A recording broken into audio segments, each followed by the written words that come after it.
Tales from the wild. Stories from the heart. A journey into the mind and soul of fired-up business professionals where they share their vision for the future. And hear from a different non-profit organization every month as they create awareness of their goals and their needs. Dive into a world of untamed passion as we join our host, Shireen Buerta, for this month's episode of Friends from Wild Places. Amazing journey. I'm so excited just to hear about it. I have a question. How did you pick the name of your company? Good one. When we were living in New Jersey, one of the most fun things my kids liked to do was to go out into the park across the street from us. And there was a little, wooden footbridge sort of thing over a tiny little dry creek bed. And they would stand there and we would see fireflies, and we'd go and we would get jars from home, and they would, capture the fireflies. We'd poke holes in the lids and we'd watch the fireflies in the jars for a few days, that kind of thing. And then we'd let them free.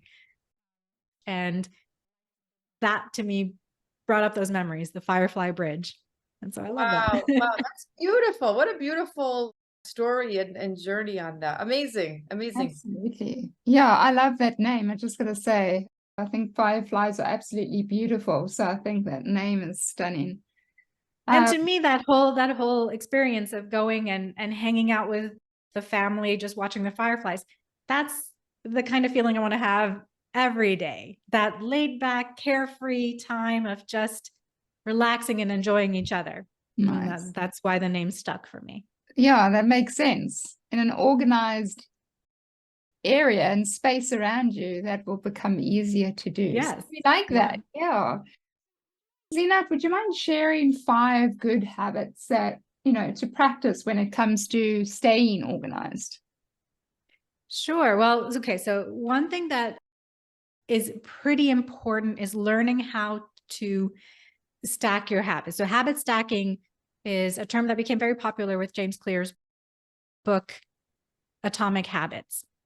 And what he means by habit stacking is you already are doing things that are habitual. Maybe you're not even thinking about them. Brushing your teeth is one. Brush your teeth every night. And so with each of these habits, can you add a tiny little action on top of it that you do at the same time or immediately following that will over time become habitual also?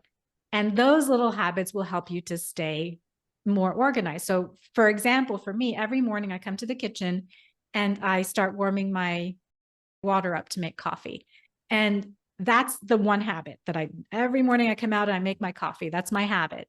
So I stack on top of that. While this water is heating, I'm going to start unloading the dishes from the dishwasher. And so unloading the dishes for me takes 5 minutes, same time that it takes me to brew a cup of coffee, and it's done. And so those 2 habits stacked together helps me to get that dishwasher emptied. So then our breakfast dishes, when the whole family comes out to eat breakfast or whatever, they can immediately go into the dishwasher instead of piling up in the sink or on the countertop. So that's how habit stacking will work.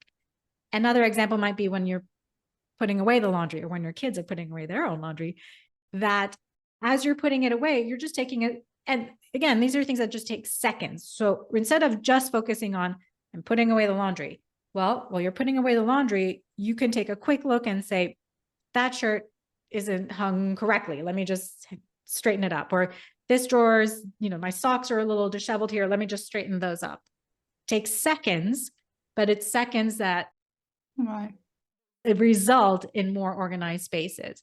While you're brushing your teeth, right after you brush your teeth, can you just wipe down the counter real quick? Again, 10 seconds is all it takes, but it's those little actions that can help you stay organized long-term. So habit stacking is definitely a huge way to stay organized. And then another one I think is what I call invisible barriers. So if you think about putting an invisible barrier to the entrance of your home, that invisible barrier acts as a filter to anything that comes into your house. So you scrutinize anything that comes in through the door of your house before you allow it to sit on your counter and become clutter. Kids' papers, the mail that will sit there for days, packages from Amazon, returns that you need to make to a store. all of those things, scrutinize them before they sit on your counter and become clutter, and decide what you're going to do with them before they even enter your house. That's a huge one. And then there are other things that are more like creating a plan and a routine. And so every Friday afternoon, I do 30 minutes on a Friday afternoon is when I do my weekly planning. 30 minutes.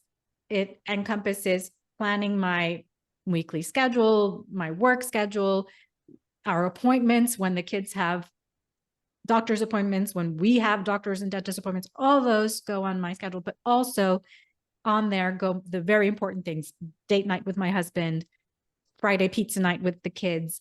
All of those things also end up on my schedule, but that takes 30 minutes on a Friday afternoon. That's it. And, a lot of people tend to wait and plan on Sunday night. For me, and that may be great for a lot of people and that may work for them. What was happening for me is, again, this was conventional thinking. Do the planning on Sunday night to plan for your whole week and then you'll be fine. But for me, do you know the terms, the Sunday scaries? Are you guys familiar with the Sunday scaries? Oh, Sunday scaries basically means all through Sunday, your anxiety builds up with the anticipation of what's going to happen during your work week. It's almost Monday. It's almost Monday. And oh no, Monday's going to begin. I hate Monday mornings and Monday is hard. Da, da, da. And so you lose your entire Sunday building up anxiety about Monday. And I would also not want to take time out on my Sunday evening to plan. And so I realized that for me, that wasn't working. I just wouldn't do it. And so if I plan on a Friday afternoon, I start my weekend with my entire following week planned. So I don't have to worry about Sunday. I don't have to worry about Monday. I know exactly what's going to happen. So the fourth big concept to keep in mind is meal planning also has to be part of that Friday planning. If you don't know what you're going to be eating or what you're going to be serving your kids on a Wednesday night and they have practices, your stress level on that Wednesday night are going to shoot through the roof and you're not going to feel enjoyment that night. That's where the irritation and the irritability comes in. And then that's when I start, snipping at my kids and at my husband. Where are the scissors? Why doesn't anybody put the scissors away except for me? Things like that tend to happen a lot. So that's a huge one. Get the meal planning done. And I think the last one is simply to always schedule in the time for self-care, whatever that might look like for you. And funnily enough, I think that's a really pivotal, that's a key element of staying organized, is being able to take the time to do whatever you need to do to step back and take time. For some people, it's meditation. For some people, it's reading. For some people, it's a bath.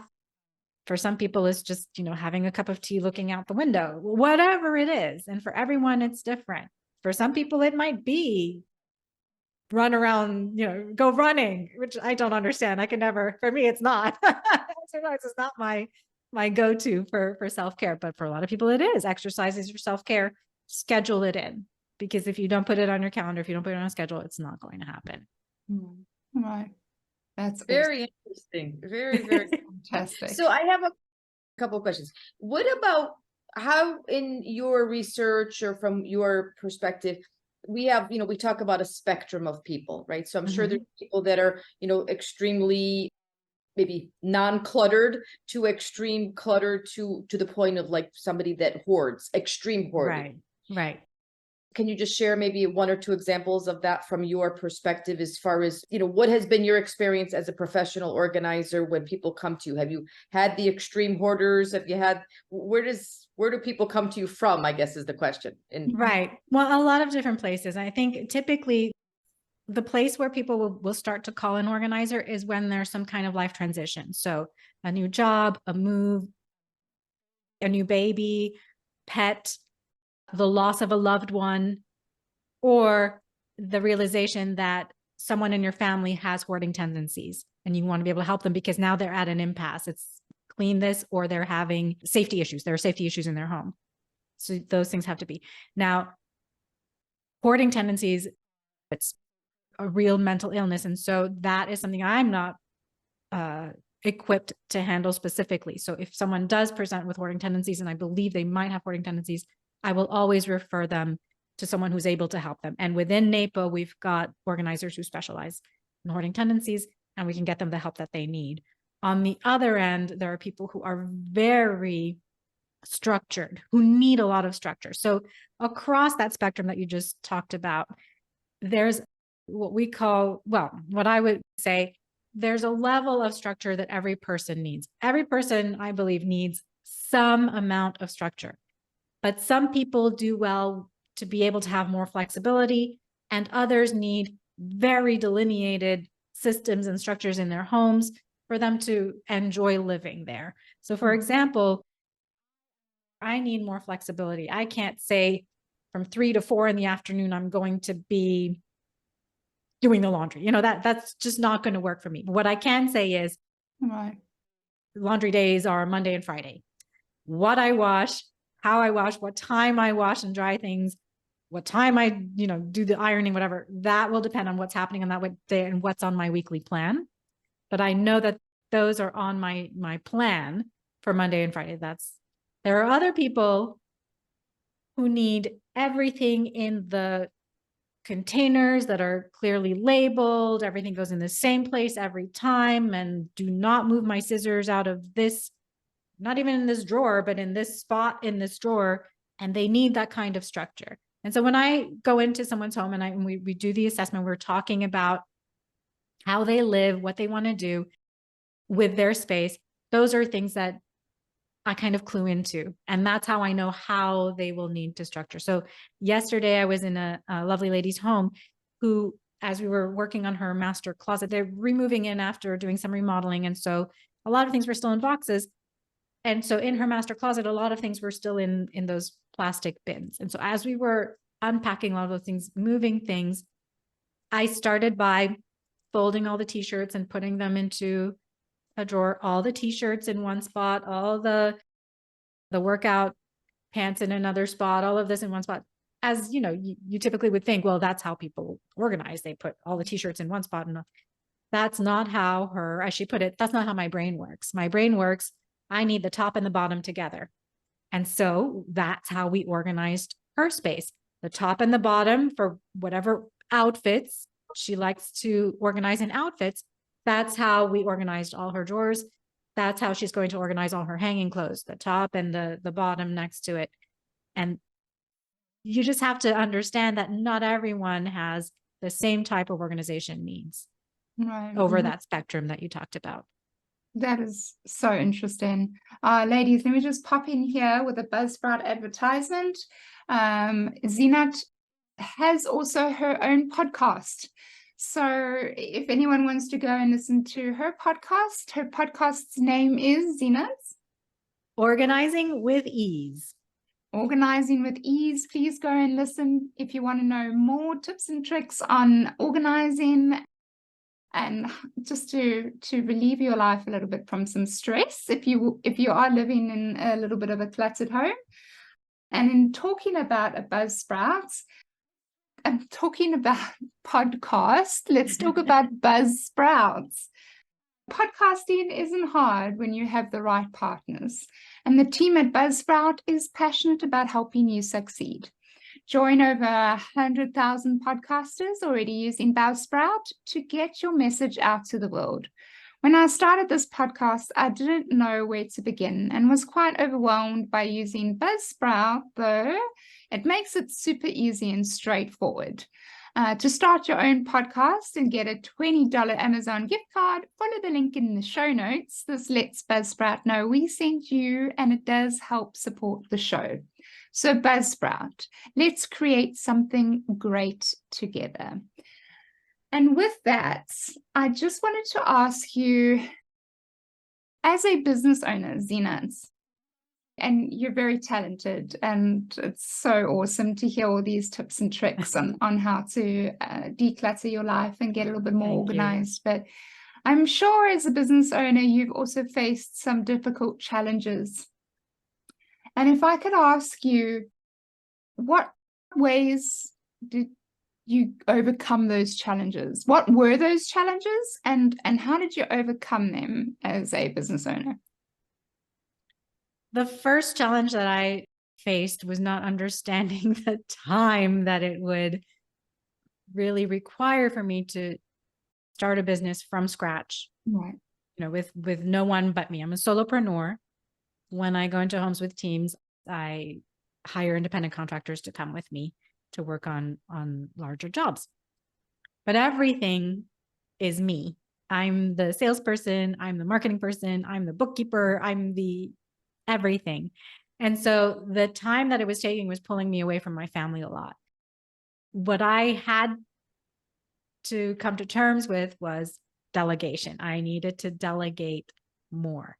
And my husband was the first to step up and say, okay, what can I take off of your plate? And so he took a lot of the, I'll take the kids to school in the morning, you can pick them up in the afternoon, or if there's something in the evening, I can take them to practice and you can, do your thing.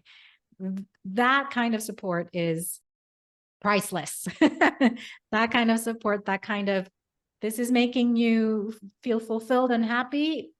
Let's figure out a way to do it. But I'm a very, I need to do it all person. So it was really difficult for me to ask for that help. So my husband was a great help.